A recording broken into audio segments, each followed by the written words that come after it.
पड़ा, इस रिपोर्ट में देखिए।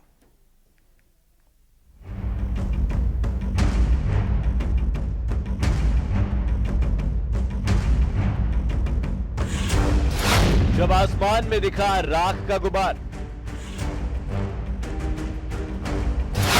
राख वाले बादल कर देंगे हैरान।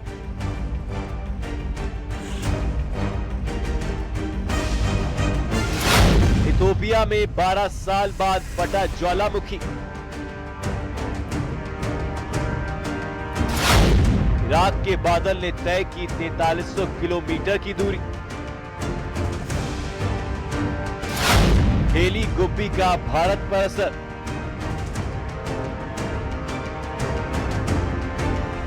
ये खौफनाक मंजर हर किसी को हैरान कर देगा। सैटेलाइट तस्वीरों से देखिए कैसे लावा धधक रहा था और कैसे फूटा धरती के अंदर धधकता ज्वालामुखी। ज्वालामुखी हेली गुब्बी। हैरानी की बात तो ये थी कि जो वोल्केनो शांत पड़ा था उसमें अचानक हलचल कैसे हुई। करीब 10-12 साल बाद अचानक ये ज्वालामुखी फटा। आसमान में राख के बादल गुबार दिखा, या कहीं राख वाले बादल। आखिर कहां फटा है ये ज्वालामुखी? दरअसल अफ्रीका के इथियोपिया के अपार इलाके में मौजूद हाईली गुब्बी ज्वालामुखी 12,000 साल बाद 23 नवंबर 2025 को अचानक फट पड़ा। उसके बाद लोग हैरान रह गए। इन राख के बादल को देखकर लोग दौड़ लगाने लगे। वैज्ञानिकों के मुताबिक विस्फोट ने लगभग 14 किलोमीटर ऊंचाई तक राख का गुबार हवा में पहुंचा दिया। इस ज्वालामुखी का असर भारत में भी देखने को मिला। ये राख के बादल 25-45 हजार फीट ऊंचे हैं, जो दिल्ली, राजस्थान और उत्तर भारत तक पहुंच गए। असर ये हुआ कि कई अंतर्राष्ट्रीय उड़ानें रद्द या डाइवर्ट हुई हैं। दिल्ली में आनंद विहार, एम्स सफदरगंज के पास जहरीला स्मॉग छाया है और AQI 400 के पार पहुंच गया है। DGCA ने एयरलाइंस को राख वाले क्षेत्रों से बचने की सलाह दी है। DGCA ने कहा था कि एयरलाइंस राख वाले इलाकों के ऊपर उड़ान ना भरे, उड़ान का रूट और प्लानिंग बदले। अगर किसी विमान को राख मिले तो तुरंत रिपोर्ट करे। दरअसल विस्फोट के साथ बड़ी तादाद में सल्फर डाइऑक्साइड यानी कि SO2 भी निकली है, जो जानकारों की माने तो जिसने पर्यावरण और सेहत पर असर को लेकर टेंशन बढ़ा दी है। जानकारों का कहना है कि अगर ज्वालामुखी अचानक ज्यादा SO2 छोड़ रहा है तो यह बताता है कि अंदर दबाव बढ़ रहा है, मैग्मा हिल रहा है और आगे और विस्फोट हो सकता है। वैज्ञानिकों के मुताबिक होलोसीन काल में इसकी कोई गतिविधि दर्ज नहीं हुई थी, इसलिए यह विस्फोट हैरान करने वाला है। यूरोपीय स्पेस एजेंसी के सेंटिनेल-2 और टूलूज वोल्केनिक एश एडवाइजरी सेंटर की रिपोर्ट में राख का गुबार हजारों किलोमीटर तक तेजी से फैलता नजर आया है। इथियोपिया के हाईली गुब्बी ज्वालामुखी से उठा राख का गुबार लाल सागर पार करते हुए अरब प्रायद्वीप और भारतीय उपमहाद्वीप की ओर फैला है। भारतीय मौसम विभाग ने बताया कि इथियोपिया में ज्वालामुखी गतिविधि से बने राख के बादल भारत से दूर होते जा रहे हैं। ये बादल अब चीन की दिशा में बढ़ रहे हैं और मंगलवार शाम 7:30 बजे तक पूरी तरह भारतीय आसमान से निकल जाएंगे। स्थिति पर लगातार निगरानी रखी जा रही है और फिलहाल चिंता की जरूरत नहीं है। Bureau report, news 18, Madhya Pradesh, Chhattisgarh. Doctor CV आनंद बोस ने यह साफ कर दिया कि एक जरूरी लोकतांत्रिक प्रक्रिया SIR और इस बीच बंगाल में वोटर पुनरीक्षण का काम भी तेज हो गया है। रिपोर्ट देखिए।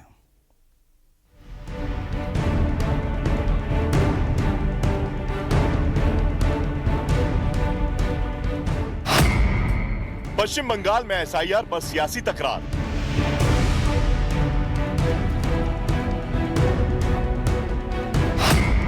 बंगाल में SIR पर मुख्यमंत्री बनाम राज्यपाल।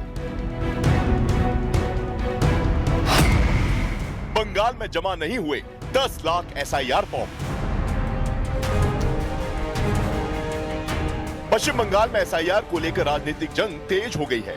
मुख्यमंत्री ममता बनर्जी लगातार SIR प्रक्रिया का विरोध कर रही हैं और इसे तुरंत रोकने की मांग कर रही हैं। उनके मुताबिक यह प्रक्रिया लोगों के लिए परेशानी खड़ी कर सकती है।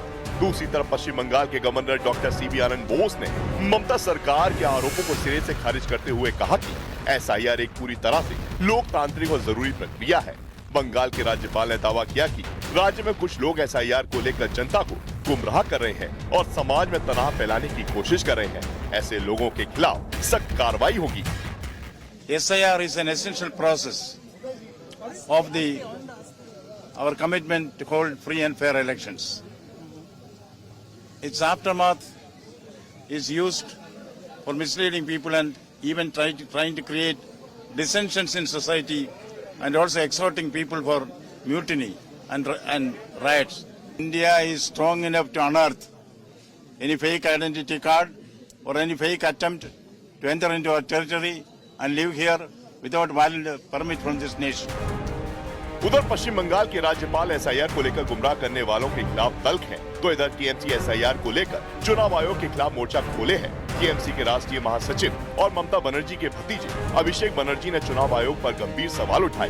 उन्होंने कहा, हमें चुनाव आयोग पर अदृश्य दृष्टि रखनी होगी। अभिषेक के इस बयान ने राज्य की राजनीति में एक बार फिर गर्माहट ला दी है। बंगाल में कटेंगे 10 लाख वोटरों के नाम। पश्चिम बंगाल में चुनाव आयोग की तरफ से चल रहे एसआईआर यानी मतदाता पुनरीक्षण में इस बार बहुत बड़ा बदलाव देखने को मिल रहा है। चुनाव आयोग के सूत्रों के मुताबिक अब तक 4 करोड़ 55 लाख फॉर्म डिजिटाइज किए जा चुके हैं और इनमें से 10 लाख फॉर्म जमा नहीं हुए हैं, यानी ये 10 लाख नाम ड्राफ्ट लिस्ट से हटाए जा सकते हैं। इन 10 लाख में 6.5 लाख से ज्यादा वोटर ऐसे पाए गए जो अब इस दुनिया में नहीं है। बाकी नाम अनुपस्थित, मृत, डुप्लीकेट या स्थायी रूप से ट्रांसफर हो चुके हैं। राज्य में कुल 7 करोड़ 64 लाख फॉर्म बांटे गए थे और इसी के मुताबिक 99.75% वोटरों तक फॉर्म पहुंच चुका है। चुनाव आयोग के अधिकारियों के मुताबिक पश्चिम बंगाल में अभी करीब 4 करोड़ फॉर्म डिजिटाइज होने बाकी हैं, इसलिए वोटर लिस्ट से हटने वाले नामों की संख्या और बढ़ सकती है। इस बीच बंगाल में मतदाता पुनरीक्षण के काम में लगे बीएलओ के प्रदर्शन की भी तस्वीरें सामने आई। कोलकाता में चुनाव आयोग के दफ्तर के बाहर कई बीएलओ काम के दबाव के चलते प्रदर्शन करते नजर आए।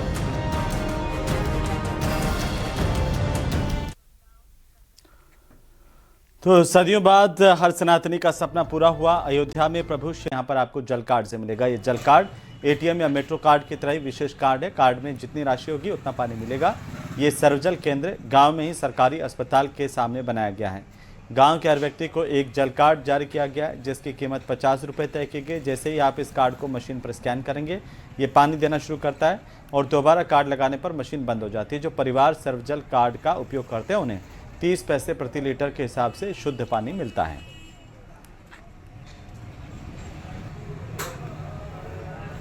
तो वहीं मुख्यमंत्री भजनलाल शर्मा आज पाली के सुमेरपुर पहुंचे और उनके साथ बीजेपी के प्रदेश अध्यक्ष मदन राठौड़ भी पहुंचे। नेत्रा में भामाशाह परिवार द्वारा करवाए जा रहे मीरा माधव प्राण प्रतिष्ठा समारोह में शिरकत की।